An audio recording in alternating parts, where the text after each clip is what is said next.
Praise the lord. ఈ దిన జీవవాక్కు.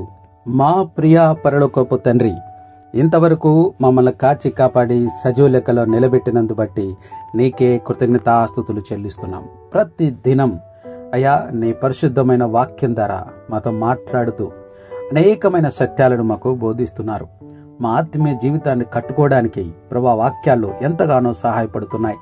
దేవా, నీకు ఏమిచ్చి రుణం తీర్చుకోగలం తండ్రి. మరి ప్రతి దినంలాగే ఈ దినం కూడా నీ వాక్యాన్ని మేము ధ్యానించుకోబోతుండగా అయా మీ ఆత్మ సహాయాన్ని కోరుకుంటున్నాం. వినగలిగిన చెవులను, గ్రహించగలిగిన మనసును మాకు దయచేయమని మా ప్రభు రక్షణ యేసుక్రీస్తు నామములో అడిగి ప్రార్థిస్తున్నాము తండ్రి, ఆమేన్.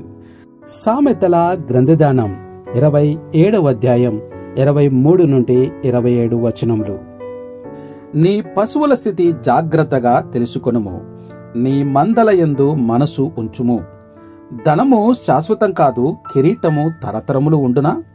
ఎండిన గడ్డి వామివేయబడును, పచ్చిక కనబడుచున్నది, కొండగడ్డి ఎరబడి ఉన్నది. నీ వస్త్రముల కొరకు గొర్రెపిల్లులున్నవి, ఒక చేని క్రయధనమునకు పొట్టేళ్లు సరిపోవును. నీ ఆహారమునకు, నీ ఇంటివారి ఆహారమునకు, నీ పనికత్తల జీవమునకు మేకపాలు సమృద్ధి అగును. హల్లెలూయా. ప్రియమైన దేవుని కుమారుడా, కుమార్తె, మీకందరికీ మన ప్రభువైన యేసుక్రీస్తు నామములో మా హృదయపూర్వక శుభములు తెలియజేస్తూ ఉంటున్నాం. మనం ఈరోజు దేవుని వాక్యం ద్వారా కొన్ని చాలా ఆచరణాత్మకమైన విషయాలు నేర్చుకోబోతూ ఉన్నాం. ముఖ్యంగా మనకు ఉన్న వాటిని ఎలా జాగ్రత్త చూసుకోవాలి, ఈ లోకపు సంపదలు శాశ్వతం కావు అని ఎందుకు గుర్తుంచుకోవాలి, మరియు కష్టపడి పనిచేయడం ద్వారా వచ్చే ఆశీర్వాదాలు ఏమిటో బైబిల్ ఏం చెప్తుందో చూద్దాం. ఈ వాక్యాలు మనల్ని వివేకంతో, జ్ఞానంతో నింపి సంతృప్తితో జీవించటానికి ఎంతగానో సహాయపడతాయి. రండి, మొదటిగా 23, 24 వచనాలు చదువుకొని ఈ దినపు వాక్యాన్ని ప్రారంభించుకున్నాం. నీ పశువుల స్థితి జాగ్రత్తగా తెలుసుకొనుము, నీ మందల యందు మనసు ఉంచుము. ధనము శాశ్వతం కాదు, కిరీటము తరతరములు ఉండునా. ఈ వచనాలు మన ఆర్థిక జీవితం గురించి చాలా ముఖ్యమైన సలహా ఇస్తున్నాయి. ఒక రైతు తన పశువుల స్థితిని జాగ్రత్తగా గమనించాలని, తన మందల మీద మనసు పెట్టాలని బైబిల్ చెప్తుంది. దీని కారణం ఆనాటి రోజుల్లో పశువుల వారి సంపద. దీని ద్వారా మనకు ఉన్న వనరులను, సంపదను జాగ్రత్తగా చూసుకోవాలని అర్థం చేసుకోవచ్చు. అయితే అదే సమయంలో మన ధనం శాశ్వతం కాదని, ఈ లోకపు కీర్తి, హోదాలు కూడా తరతరాలు ఉండవని బైబిల్ హెచ్చరిస్తుంది. ఇదే విషయాన్ని సామెతల గ్రంథం 23వ అధ్యాయం 5వ వచనంలో, నీవు దాని మీద దృష్టి నిలిపిన తోడనే అది లేకపోవును, నిశ్చయముగా అది రెక్కలు ధరించి ఎగిరిపోవును, పక్షిరాజు ఆకాశమునకు ఎగిరిపోవునట్లది ఎగిరిపోవునని చెప్పబడింది. ఈ లోకపు సంపదలు ఎంత త్వరగా మాయమైపోతాయో దీని ద్వారా తెలుస్తుంది. మత్తయి సువార్త 6వ అధ్యాయం 19-20 వచనాల్లో, యేసయ్య, భూమి మీద మీ కొరకు ధనం కూర్చుకొనవద్దు, ఇక్కడ చిమ్మటయు తుప్పు దాన్ని తినివేయను, దొంగలు కన్నం వేసి దొంగిలిదరని చెప్పారు. బదులుగా పరలోకంలో ధనాన్ని కూర్చుకోవాలని బోధించారు. మనుషులు ఆపేక్షించి విలువైనదిగా ఎంచేదేదైనా ధనం, సంపద లేక అలాంటివేవైనా అని యేసు యొక్క భావం. ఇలాంటి వాటి పట్ల మనుషులకు ఉండవలసిన మనసు బైబిల్లో మరికొన్ని చోట్ల కనిపిస్తుంది. ఉదాహరణకు మనం చూస్తే లూకాసు వార్త 12వ అధ్యాయం 6-1 వచనాలు, అలాగే తిమోతికి రాసిన మొదటి పత్రిక 6వ అధ్యాయం 6-10 వచనాలు, అలాగే 17-19 వచనాలు. ఇక్కడ చిమ్మెటలు, తుప్పు, దొంగలు ఇవన్నీ కూడా యెహోలోక సంపదలంతా గతించిపోయేవే అనే దాని గురించి తెలియజేసే మాటలు. మనకున్నవన్నీ ఈ రోజు ఉంటాయి, రేపు లేకుండా పోవచ్చు. అవి లేకుండా పోకపోయినా మనం పోవచ్చు. అయితే ఎప్పుడు నిలిచి ఉండే ధనం పరలోకంలో మనం కూడబెట్టుకునేదే. ఇక్కడ సంపదలు కూడబెట్టుకోకూడదని ప్రభు తన శిష్యులకు గట్టిగా ఆదేశిస్తున్న సంగతి గమనించండి. అందువల్ల అలా కూడబెట్టుకోవడం ఆయన ఆజ్ఞకు అవిధేయత చూపడమే, అంటే పాపం చేయడమే. అది తెలివి తక్కువతనం కూడా అవుతుంది. పరలోకంలో సంపద అంటే తన సేవకులకు దేవుడిచ్చే ప్రతిఫలం, బహుమతులు. దేవునికి సేవ చేయడం ద్వారా, మనుషుల పట్ల దయ, కరుణ చూపడం ద్వారా మనం వీటిని కూడబెట్టుకోవచ్చు.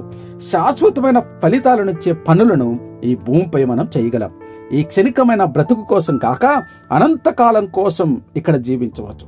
యేసయ్యను నమ్మిన మనం మనకున్న ఆస్తులను, ఉద్యోగాన్ని, వనరులను జాగ్రత్త చూసుకోవాలి. కానీ అదే సమయంలో ఈ లోకపు సంపదపై మన ఆశను ఉంచకుండా దేవుని మహిమ కొరకు వాటిని ఉపయోగించాలి. మనం సంపాదించేది ఈ లోకంలో శాశ్వతం కాదు, కానీ పరలోకంలో మన కోసం దాచిపెట్టబడినది శాశ్వతం. ఇక ఇప్పుడు 25 నుంచి 27 వచనాలు చదువుకొని ధ్యానిద్దాం.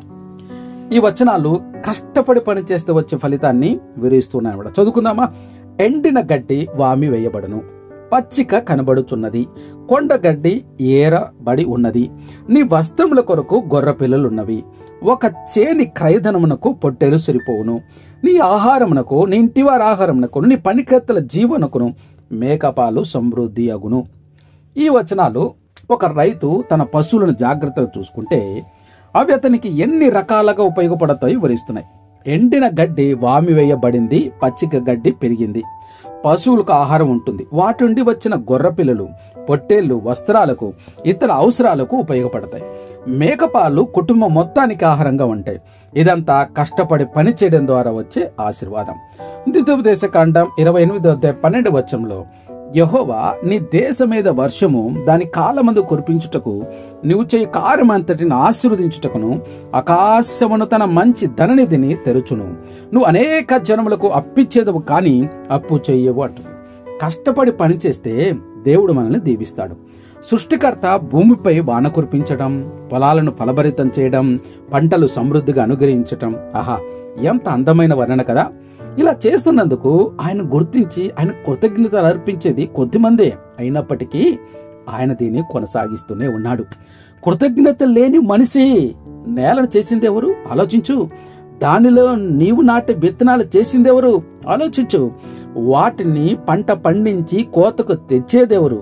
ఆలోచించు. ఒక్కసారి ఆకాశం వైపు చూస్తూ భూమిని మానవాళిని సృజించిన ప్రేమమూర్తి అయిన ఆ దేవాతి దేవునికి కృతజ్ఞతలు అర్పించు. తెస్సలోనికీయులకు రాసిన 2వ పత్రిక 3వ అధ్యాయం 10వ వచనంలో అపోస్తలుడైన పౌలు అంటాడు, ఎవడైనను పని చెయ్య నొల్లనెడల వాడు తినకూడదని చెప్పాడు. దేవుని పిల్లలమైన మనం కష్టపడి పని చేయాలి, సోమరితనంతో ఉండకూడదు. మన ఉద్యోగం, వ్యాపారం, మనం చేసే ప్రతి పని దేవునికి మహిమకరంగా ఉండాలి. మనం కష్టపడి పని చేస్తే దేవుడు మనల్ని, మన కుటుంబాన్ని సమృద్ధిగా దీవిస్తాడు. దేవుడు అట్టి కృపను మనకు అనుగ్రహించునుగాక.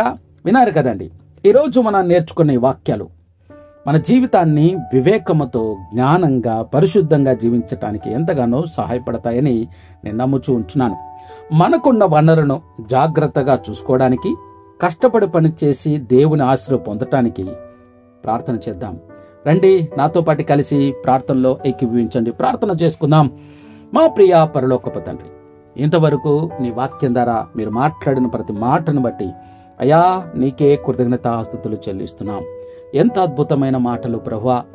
శాశ్వతమైన ధనం అంటే ఏమిటో ఈరోజు మాట్లాడారు ప్రభువా. గతించిపోయి చేజారిపోయి అలోక ధనం వైపు పరిగెత్తదని మీరు చెప్పినందు బట్టి నీకు స్తోత్రాలు ప్రభువా.